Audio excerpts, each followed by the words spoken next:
Welcome, everybody. I'd like to introduce Alan Stevens, who's going to tell you about his amazingness. What is your core area of expertise, your zone of genius that you bring to your students or clients?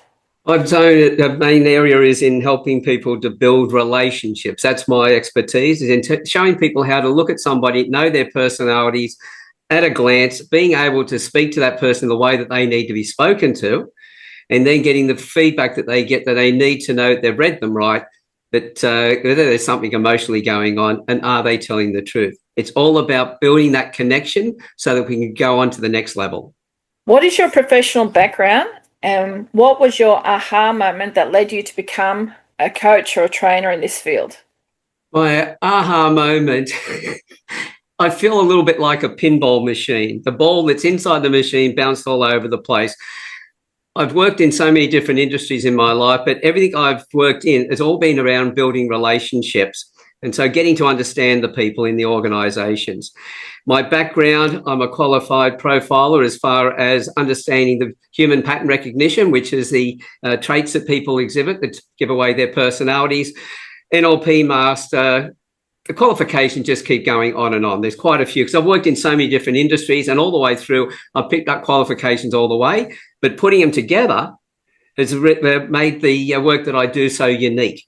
What it comes down to is that there are other systems of profiling people, but rapid trait profiling, which I created myself from a range of 4 other different sciences, has now proven to be the unique worldwide and the fastest and most accurate way of reading people on the planet.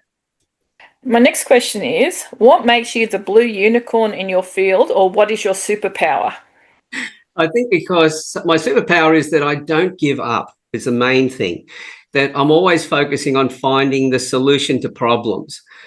If I can't find that solution in talking to somebody, I'll pass them to somebody else. But if I spend enough time with that person, listen to them, it's not a matter of listening to respond to somebody, but listening to understand them. The more I can understand them, the more I know which part of my services will be able to help them. And if not, who then I can connect them with so I can get those results much faster.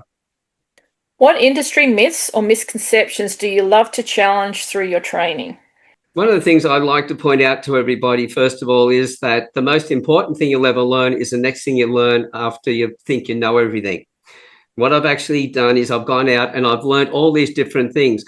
I follow the principle that I think Bruce Lee had actually said, that take in everything, listen to everybody, and keep what works for you, let go what doesn't work for you, and add your own flavour to it. So I'm always looking at, no matter what the specialists and the experts are saying, what is possible? And if there's something that's got a bit of an interest in it, how can I get that to work? It's always looking for the solution, not focusing on the problem and getting caught up by that. And the thing is that most people think that the problem is difficult, yes, and therefore the solution must be difficult. No, the solution in most cases is much simpler, and that's what I like to do, simplify it. If you could speak directly to one person in a company who truly needs what you offer, who would it be? What would you say to get their attention, and why are they the person who needs to hear it first? In every organisation, it's the person I need to speak to is the one who recognises that there's an issue within their business. They know that they need to find a solution, but at this stage don't know how to do it. So what I'll be looking at doing is finding out where their problem is and presenting to them ideas on how they can actually find that. Now, that could be the CEO, it could be senior management, it could be the HR department. It always comes back to who recognises the problem, because the people who don't recognise a problem, we can't help them. So it's always go to the person who says, right, I've got this issue, I don't know how to fix it. They're people who I love to work with. Can you share a moment or story where you knew your work had made a real difference, something that captures why what you do matters?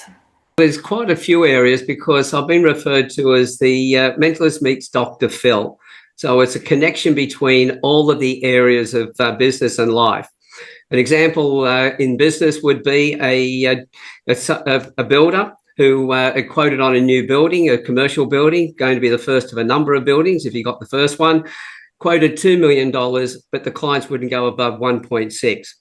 So what I got him to do was to send me a photograph of each of the people he was dealing with in that other company, showed him how to change the way he preferred to be spoken to match the way each of them needed to be spoken to.